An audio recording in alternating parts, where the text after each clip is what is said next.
Hello there, and I want to first off say thank you for taking the time to view this portion of my English project. My name is Brendan Kendrick, currently enrolled in English 205, California Literature with Karen Nakaji. For my final for my final project, I've decided to do a research on the Ohlone Indians, which is a group of Indians native to our Greater Bay Area here, basically from the coastline from San Francisco Bay down to Monterey Bay.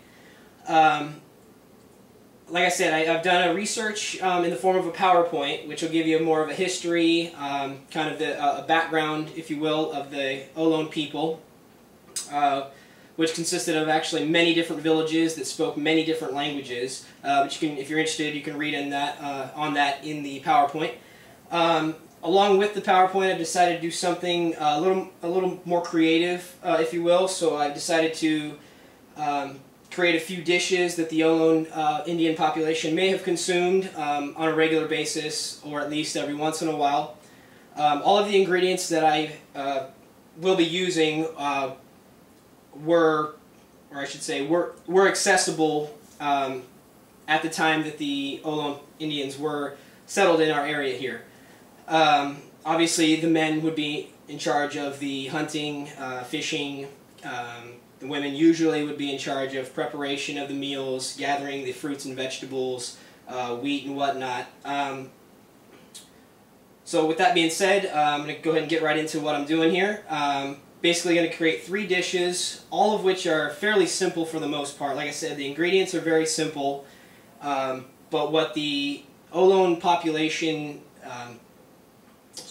strived upon, I guess you'd say, was the preparation of the meal and the way it was cooked and thoroughly cooked. And so a couple of these dishes take actually quite a while. So what I'll do is I'll show you what I've got going on here, get them going, and then kind of cut back in and out as I'm cooking and getting it all together. So with that said, let me come over here. I'll grab the camera. I'll show you what ingredients I'll be using. Kind of briefly tell you what I'll be doing, and then, like I said, I'll cut back into it and show you the process as I'm doing it, because it's going to take around 2 to 3 hours to finalize everything. So here we go.